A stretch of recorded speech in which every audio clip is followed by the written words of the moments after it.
Welcome back to the showdown between Buffy the Vampire Slayer and Art the Clown. This is a battle pitting Buffy Summers, the girl destined to be the Slayer, against Art the Clown, the deranged jester born from the stuff of nightmares. Even in their base forms, both characters represent vastly different pinnacles of the fictional worlds they inhabit. Buffy is the embodiment of light, a warrior chosen by fate to protect humanity from ancient forces of darkness. Art the Clown is the embodiment of pure chaos, a demonic entity in the form of a clown who exists solely to sow pain and terror. To understand who will be the last one standing, let's begin. Buffy Summers was not born a warrior, she was chosen to be one. She holds the title of Slayer, a mantle passed down through the generations for millennia, originating from the ancient rituals of the Shadow Men. According to legend, these Shadow Men captured a young girl, bound her deep within the earth, and infused her body with the heart, soul, and strength of a primordial demon. From that point on, the Slayer bloodline was transmitted, creating a single warrior in each generation imbued with the strength necessary to fight against vampires, demons, and other forces of darkness. Buffy is the current Slayer, called to Sunnydale, California, a town situated atop a hellmouth.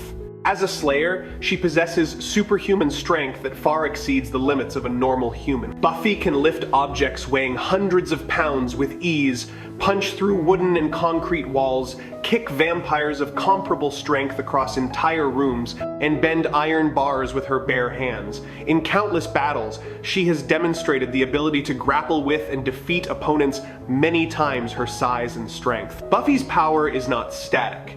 It tends to increase over time with combat experience. As she matures and faces stronger enemies, her strength develops accordingly, allowing her to confront godlike entities. Buffy's speed and reflexes are among her most dangerous weapons. She can move faster than the naked eye can track, dodge attacks from vampires and demons with superhuman speed, and react to threats in a split second. Buffy has repeatedly proven her ability to dodge bullets, evade strikes from warriors with centuries of experience, and move so quickly that she creates the illusion of being in multiple places at once. Her agility comes not only from supernatural power, but also from thousands of hours of training with her Watcher, who guides and instructs her in the art of combat. Buffy's ability to heal is a key factor in her survival.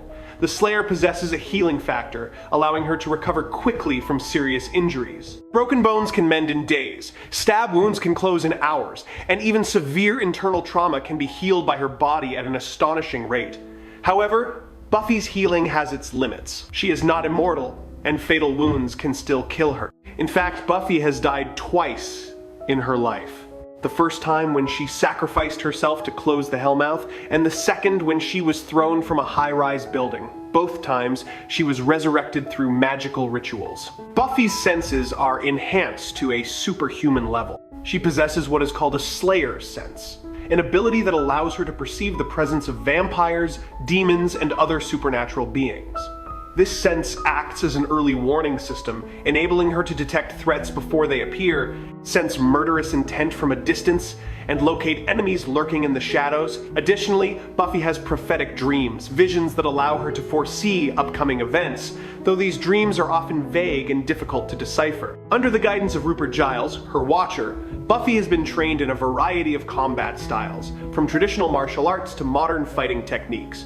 She is proficient in the use of various weapons, from the traditional wooden stake used to slay vampires, to swords, knives, and many improvised weapons. Buffy is not just a skilled fighter, she is also an intelligent tactician. She often uses her environment to her advantage, creates simple but effective traps, and identifies enemy weaknesses through observation and analysis. Buffy's most important weapon is not a physical object per se, but the scythe, an ancient weapon forged by the first Shadow Men. The scythe is a magical blade specifically designed to fight against the forces of darkness.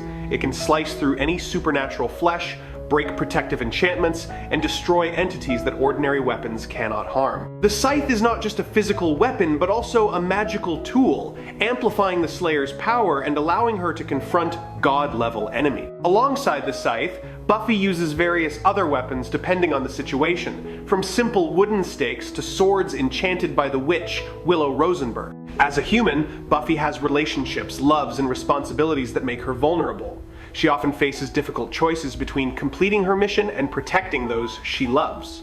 The loneliness of being the sole slayer is also a heavy psychological burden, sometimes leaving her feeling hopeless and lost. Furthermore, Buffy can be overwhelmed by enemies with superior strength, and during prolonged battles, her stamina can be depleted. Buffy's combat record is a testament to her strength and skill.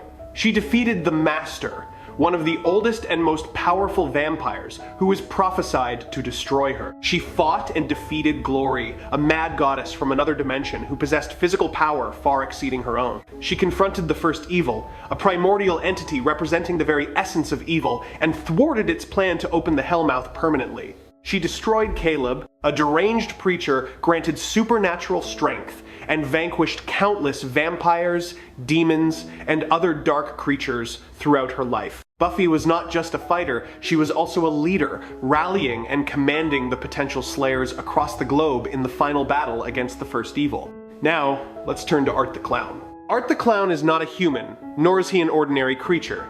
He is a demonic entity, a deranged clown whose very essence is pure chaos. The exact origin of Art the Clown remains a mystery, but what is known suggests he is not a being born in any conventional sense. Art appears to have existed for a very long time, possibly centuries, and he has died at least once before being resurrected by a demonic entity known as the Devil Girl, also referred to as the Evil Little Girl. This resurrection not only brought him back from the dead, but amplified his power and madness to a new level.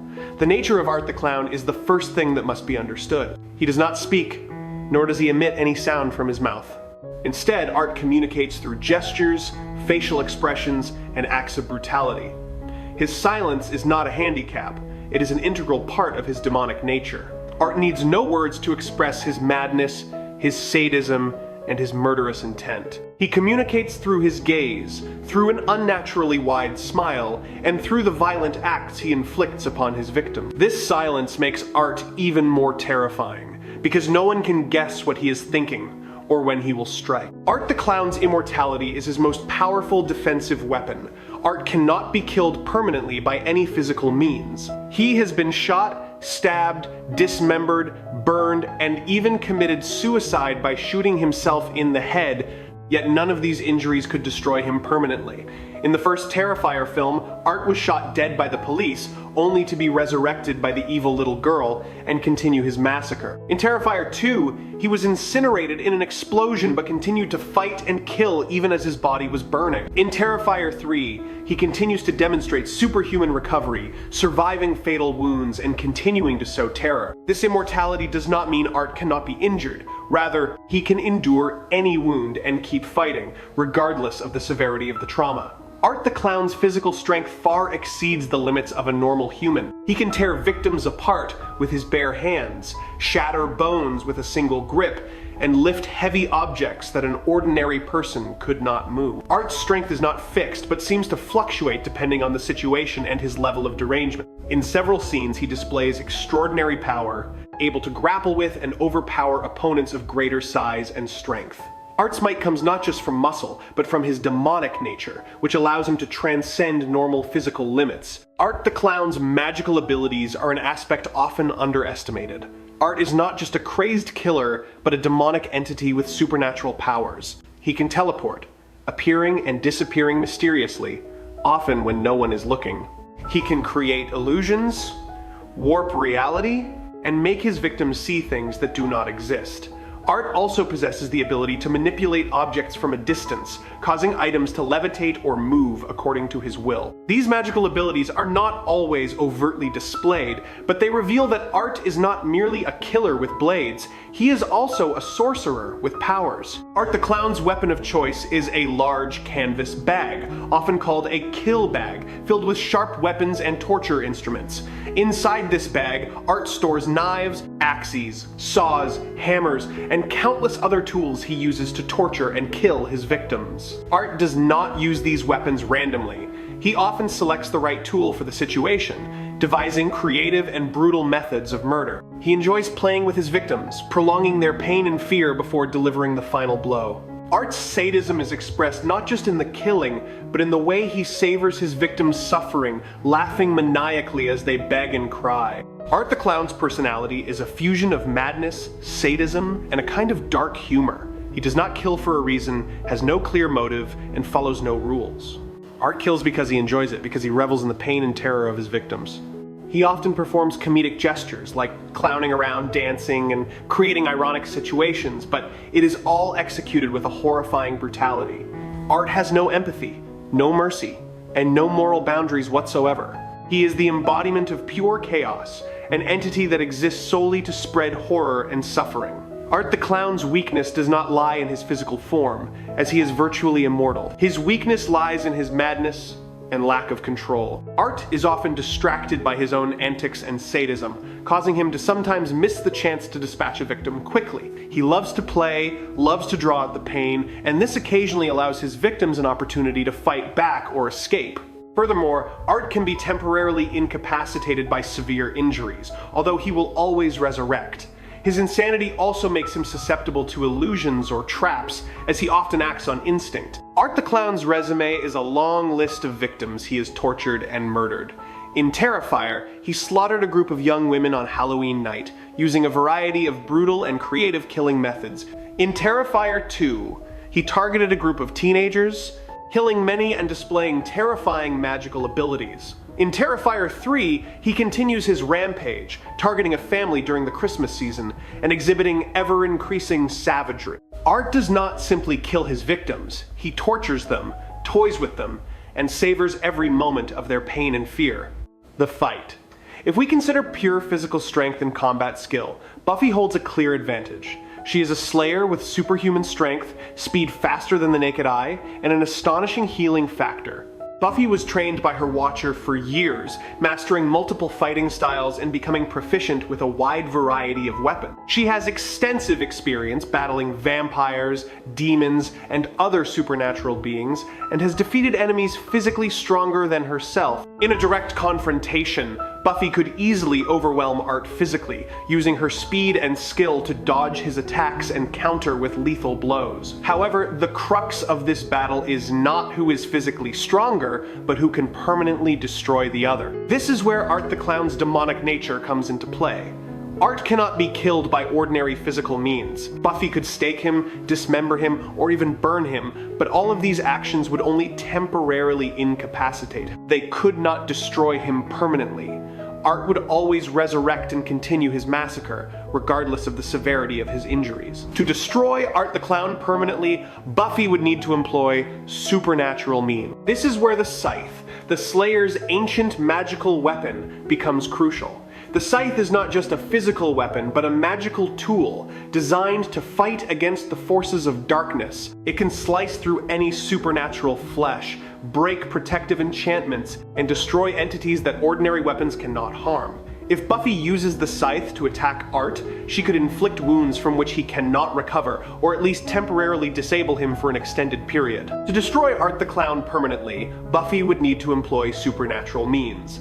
This is where the scythe, the Slayer's ancient magical weapon, becomes crucial. The scythe is not just a physical weapon, but a magical tool, designed to fight against the forces of dark. It can slice through any supernatural flesh, break protective enchantments, and destroy entities that ordinary weapons cannot harm. If Buffy uses the scythe to attack Art, she could inflict wounds from which he cannot recover, or at least temporarily disable him for an extended period. However, Art the Clown has his own advantages. His immortality makes him reckless and unafraid of any attack. He can endure fatal wounds and keep fighting, which makes him unpredictable and dangerous. Art also possesses magical abilities, such as teleportation and illusion casting, allowing him to evade Buffy's attacks and strike unexpectedly. Art's sadism also makes him dangerous.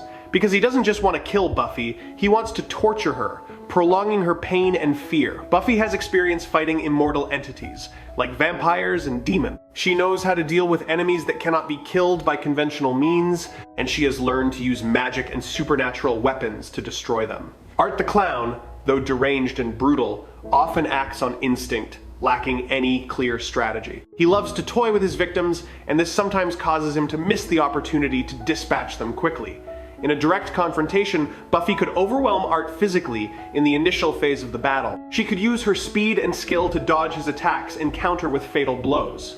However, Art would not be permanently destroyed by ordinary physical attacks. He would keep fighting, regardless of the severity of his wounds. Buffy the Vampire Slayer has a clear advantage in physical strength, combat skill, and experience facing supernatural entities. She can overwhelm Art the Clown in a head-on fight, and if she uses the scythe and magic, she can destroy him permanently, or at the very least banish him back to his own dimension. Art the Clown, though immortal and brutal, lacks strategy and often acts on instinct, which makes him susceptible to traps and illusion. Therefore, in my opinion, Buffy the Vampire Slayer would be the last one standing, watching Art the Clown's body be destroyed by the power of the scythe and magic, and then continue her mission to protect humanity from the forces of darkness.